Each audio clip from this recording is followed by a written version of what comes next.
ask the Minister to reflect on the purpose clause of the bill, and I want him to look at clause 3B, and I want to make this point to him because I know that the Minister will have to accept that I have tried to engage with him on these issues around community participation right from the outset, and I tabled a letter that I wrote to him on the 28th of September last year, and his reply on the 24th of December suggested that we actually had reached some meeting of the minds about how important community engagement was. But yet I read in this bill to enable community, this is one of the purposes of the Act, to enable community participation in the planning of the recovery of affected communities without impeding a focused, timely and expedited recovery. And therein lies the problem. The problem is that the Minister doesn't understand what Waimakariri District Council told us at the Select Committee yesterday, which is community participation in their recovery actually promotes a focused, timely and expedited recovery. It doesn't impede it, and by using the negative expression without impeding implies that it could impede it when in fact it could promote it. In fact, it will promote it. In fact, what will impede progress for our community's recovery is a failure to acknowledge the essential, critical role that our communities have in their recovery. And in fact, the purpose of the Act only includes the community participation in the planning of the recovery. Nonsense. Of course they have to be involved in the planning, but they have to be involved in the delivery as well. Otherwise we won't have the meaningful engagement. And that's what I want this debate to be about. Not just up and down, backwards and forwards, batting to and fro. I actually would like meaningful engagement with the Minister. I've tried to engage in that right from the very outset and have found that on instances that we have, I thought, reached a meeting of the mind, particularly on this issue, and yet I read this bill with great disappointment. The Minister stated that in fact that anyone who disagreed with the proposal that's before us somehow was holding up progress. Well, I don't want that to be the implication, and I'm glad that the Minister's shaking his head because he's suggesting, well, the Minister used the expression earlier on that if we were in any way holding people back, that we weren't thinking about the people that were living in the damaged houses and the damaged streets. I mean, I know, yes, I heard the member saying, because I was thinking that was me, that they were my neighbours that the member was talking about, the Minister was talking about. But this is the issue, and this is the lesson, and I know that when the Minister put out the statement about what Sarah was going to be, he actually talked about the fact that the government had looked very carefully at what had happened overseas, and they quoted the particular disasters that this was having reference to, and they said that they had looked at what had happened, international experience of recovery from natural disasters, including Cyclone Tracy, including Hurricane Katrina, including the Black Sunday bushfires, and the floods in Queensland, Australia. 2011, I find it interesting that the Minister's reference to when he started looking at recovery included something that happened in 2011, because the need for recovery planning was actually derived from the first earthquake and has been exacerbated by the second earthquake. So nobody disagrees that the Canterbury Earthquake Recovery Commission that was put in place to do the regional coordination that would normally be done under the CDEM regime, we understand that they would have required additional powers in order to take over the role that is now placed with this government department, Sarah.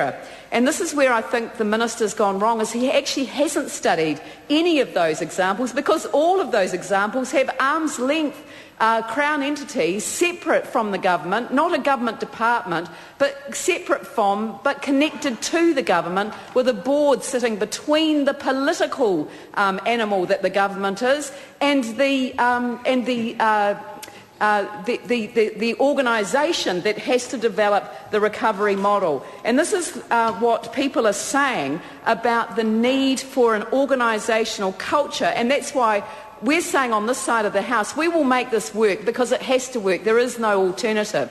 But it isn't the structure we would have chosen, because the organisation, Mr Chairman, the organisational culture that we require has to translate the intention into reality, which is there has to be an understanding of and a commitment to shaping the recovery process as a process that engages and empowers local communities. And I think that those words, engagement and empowerment, are fundamental to understanding any of the lessons that are learned from any of those natural disasters.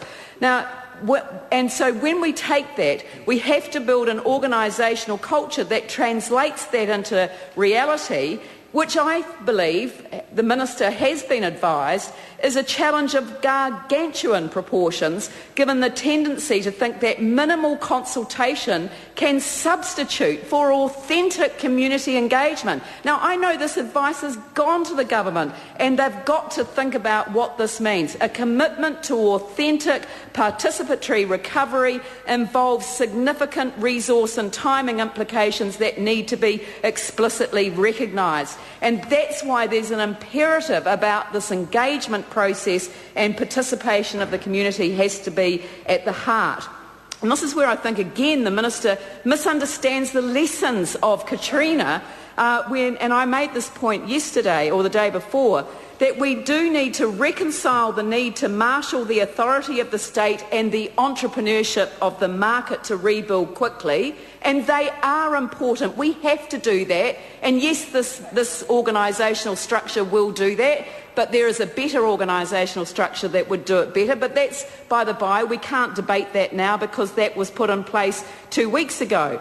But the balancing requirement with that is the necessity to plan in an inclusive, deliberative, innovative and transformative manner. And one of the issues, one of the things that came out of Katrina is that unless we identify what they called was the missing story in the Katrina debacle, was that unless we look at the historic choices that have been made and address those, physical development, public risk, community resilience and sustainability, the lesson that we would learn is that the recovery process would see pre-event vulnerability simply re-entrenched, and therefore the opportunity to reduce disaster risk is lost. Well, who knows about what those pre-event vulnerabilities are? It's the community themselves that know the answer to that question, and unless they are at the heart of this process, there will be a serious risk that we will not see the benefits of the deliberative, innovative, transformative processes that we're encouraged to adopt through Katrina's mistakes. We actually need to lock those into the legislation, and I have some amendments that I'll be tabling in the House, which I hope the government will look at, which will bring that to the fore. The government has also talked about the community forum as its representation of the importance of engagement with local community interests through the recovery process, referencing international experience. Can I say that a hand-picked group of people does not actually meet international best practice at all? In fact, it runs the serious risk that the government will, in fact, re-entrench all of the pre-existing problems that we have. And if the Minister seriously looks at Katrina, what was discovered was that those people who were vulnerable populations in New Orleans actually had all of their interests superseded by those who already had the power and the status and the ability to engage with government at every level. And that is the problem. Unless the Minister understands that he has to enable empower the communities that have got those pre-existing vulnerabilities, then he himself will be responsible for what occurs. Mr. Speaker, all of the international literature tells us that recovery is an opportunity for reconciliation, restoration and renewal, and it's not just a rebuilding project. It tells us it requires practical and political and moral challenges to be balanced with deliberation and speed through leadership and collaboration, and it must involve local people because it is their recovery. And there is one expression that I learnt from reading the literature: the wisdom of the community always exceeds the knowledge of the experts, and I think we need to learn that lesson, and we need to learn it fast.